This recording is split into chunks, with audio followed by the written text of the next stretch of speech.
says to the church in Philippi, "Finally, and brothers and sisters, whatever is true, whatever is noble, whatever is right, whatever is pure, whatever is lovely, whatever is admirable, if anything is excellent or praiseworthy, think about such things."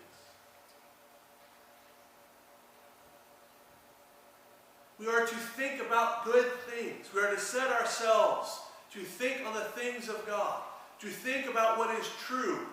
Do what the Lord is calling you to do. That when we direct our minds towards these things, when we think on the things of God, we find that contained within are some of the things which will help us grasp what the will of God is. To do what is pleasing to Him and fully understand what is pleasing to God, we must turn toward God and seek His face. We can do this in several ways. We can read His holy word and discover what is pleasing to Him that is contained within those words. It is within Scripture that He reveals things to us about what His will is, what He has called us to do. The other thing that we can do is prayer. Prayer is another avenue in which we have been given to focus our hearts and our minds on communing with God, allowing Him to discuss what His will is for us, and to ask Him what our next steps need to be. And because we have been raised with Christ, we are dead to the world, so we no longer need to set our minds and our hearts on the things to the world, because that has passed away. We are a new creation, raised with Christ, and therefore we are to set our hearts and our minds on God.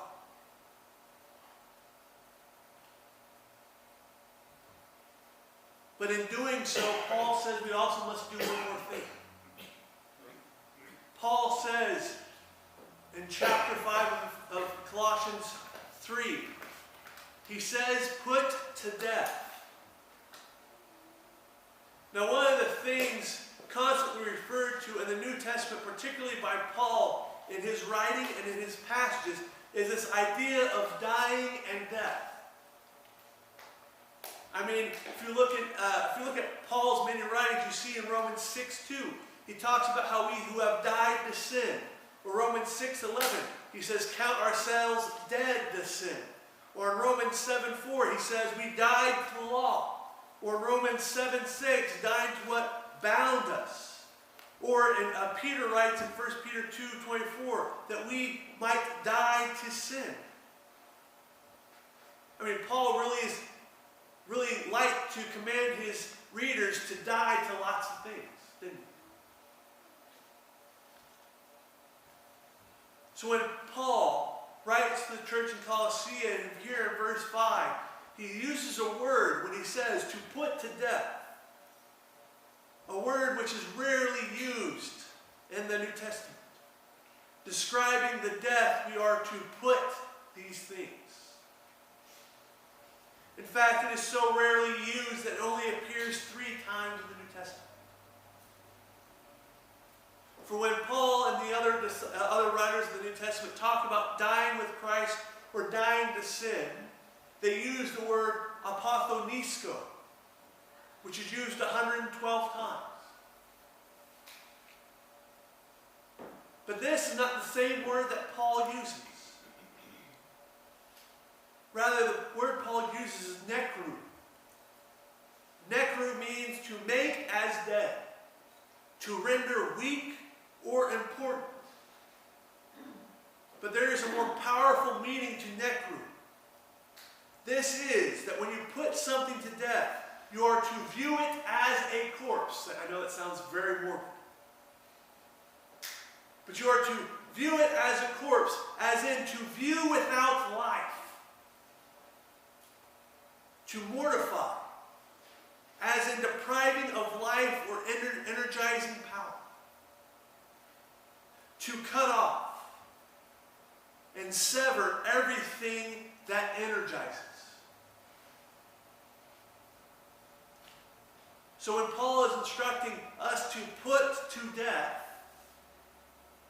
he's telling us that we need to put to death everything that strives in this earth to have control over us. To put off the things which, as our world says, makes us feel alive. These things are to be put to death, that is, to completely remove the passions and desires of the flesh and everything in which energizes our sinful passions.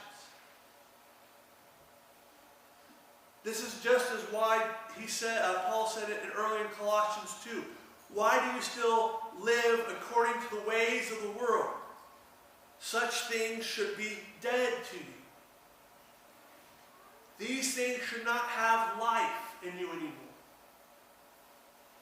These things should no longer have energy or power over you. These things should have been completely removed from your life and you became a new creation. Make sure they continue to be deprived of life. For the acts of the flesh are to be put down. They are to be deprived and no longer allowed to have any influence on your life. They do not give you life.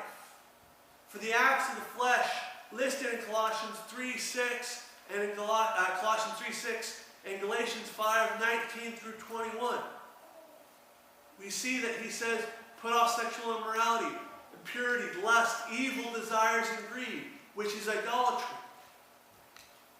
That we need to get rid of all these things, for all these things used to be alive and at work within us. But when we died with Christ, these things were put to death. And because they have been put to death, we are now alive. It is because of these things that were at work within us, as Paul writes in Ephesians 2:1 through 3. He says, as for you, you were dead in your transgressions and sins, in which you used to live when you followed the ways of this world, and of the ruler of the kingdom of the air, the spirit who is now at work in those who are disobedient. All of us lived among them at one time, gratifying the cravings of our flesh, and following its desires and thoughts. Like the rest, we were by nature deserving of wrath. But as Paul says that we were raised with Christ, and we are alive in him. As he says in Galatians 5:24, those who belong to Christ have crucified the flesh with its passions and desires.